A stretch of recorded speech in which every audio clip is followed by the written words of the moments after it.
প্রিয় দর্শক, আসসালামু আলাইকুম। যুদ্ধবিরতি ভেঙে গাজায় নতুন করে আগ্রাসন ইসরায়েলের। বিস্ফোরণে আকাশে উড়ছে ফিলিস্তিনিদের লাশ। সীমাহীন নির্মমতা ও নৃশংসতার সঙ্গে হামলা চালিয়ে আসছে ইসরায়েলি বাহিনী। গাজাবাসীকে নির্বিচারে হামলার লক্ষ্যবস্তুতে পরিণত করেছে ইসরায়েলি সেনারা। সামাজিক যোগাযোগ মাধ্যমে ছড়িয়ে পড়েছে তাদের বর্বরতার বহু ভিডিও, স্থির চিত্র। সম্প্রতি এমনই একটি ভিডিও ভাইরাল হয়েছে সামাজিক যোগাযোগ মাধ্যমে। এই ভিডিওতে দেখা যায় গাজার আবাসিক ভবন লক্ষ্য করে ইসরায়েলি প্রতিরক্ষা বাহিনী আইডিএফ একের পর এক বোমা হামলা চালাচ্ছে। বোমা বিস্ফোরণে তীব্রতার লাশ আকাশে উঠছে, ছিন্নভিন্ন হয়ে ভূমিতে পড়ছে। ফেসবুক, এক্স, ইনস্টাগ্রাম সহ সামাজিক যোগাযোগ মাধ্যমের বিভিন্ন প্ল্যাটফর্মে ভিডিওটি ব্যাপকভাবে ছড়িয়ে পড়েছে। গাজার স্থানীয় সাংবাদিক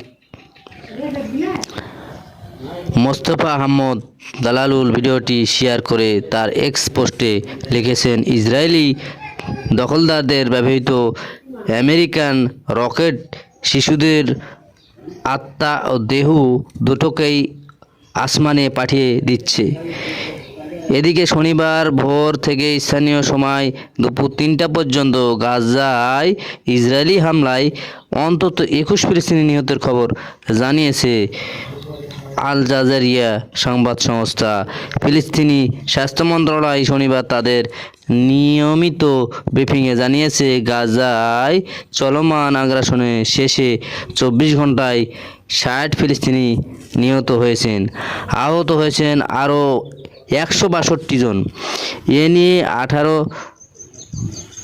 মার্চের পর যুদ্ধবিরতি ভেঙে ইসরায়েলি বাহিনী নতুন করে শুরু করা হামলায় নিহত হয়েছেন 1309 জন, আহত হয়েছেন আরও 3184 জন।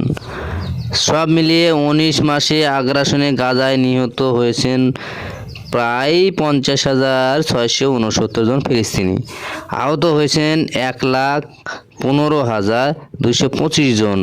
এর মধ্যে শুক্রবার ফিলিস্তিনি শরণার্থীদের জন্য জাতিসংঘের সংস্থা UNRWA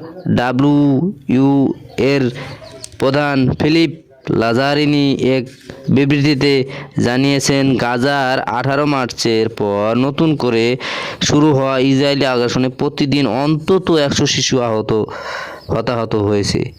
তিনি বলেন, নতুন করে গৃহযুদ্ধ এবং ইসরায়েলের যুদ্ধ শুরুর মাধ্যমে আবার তাদের শৈশব কেড়ে নেওয়া হয়েছে।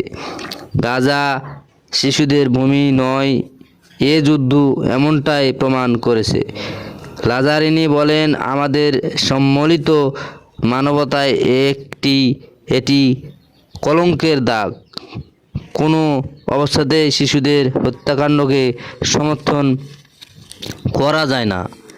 Palestinian central bureau of statistics বৃহস্পতিবার প্রকাশিত এক প্রতিবেদনে জানিয়েছে, 2023 সালের 7 অক্টোবর থেকে চলে আসা ইসরায়েলি আগ্রাসনে গাজায় অন্তত 17,954 জন শিশু নিহত হয়েছেন। এর মধ্যে প্রায় 274 জন নবজাতক ও 876 জনের বয়স 1 বছরের কম।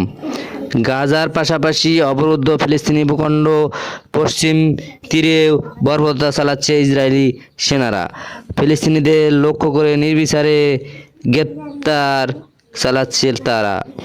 আল জাজিরা খবর অনুযায়ী চলতি বছরে ইসরায়েলি হামলায় পশ্চিম তীরে 117 জন ফিলিস্তিনি নিহত হয়েছেন।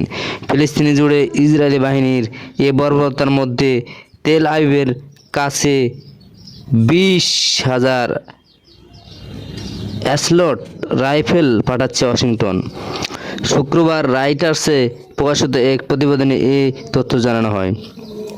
প্রতিবেদনে বলা হয়, বাইডেন প্রশাসন ইসরায়েলের কাছে প্রাণঘাতী অস্ত্র সরবরাহে স্থগিতাদেশ দেশ শেষ দিয়েছিল। ট্রাম্প ক্ষমতায় আসার পর এই স্থগিতাদেশ তুলে দেওয়া হয়েছে। এর মধ্যে আমেরিকা সফরে যাচ্ছেন ইসরায়েলি প্রধানমন্ত্রী বেনিয়ামিন নেতানিয়াহু। সোমবার আমেরিকান প্রেসিডেন্ট ডোনাল্ড ট্রাম্পের সঙ্গে তার বৈঠকের কথা রয়েছে। গাজায় ইসরায়েলি আগ্রাসন শুরুর পর এটি বেইমান নেতানিয়াহুর চতুর্থ আমেরিকা সফর। বিশ্বের বিভিন্ন দেশের মতো ইসরায়েলের উপরও শুল্ক আরোপ করেছেন ট্রাম্প। 17% শুল্কের বিষয়ে আলোচনার জন্য নেতানিয়াহু এ সফর করছেন। ইসরায়েলি বর্বরতা প্রতিদিন গাজায় আহত ও নিহত প্রায় 100 শিশু। জাতিসংঘের প্রতিবেদনে বিস্ফোরণে আকাশে উঠছে ফিলিস্তিনিদের লাশ। আসসালামু আলাইকুম।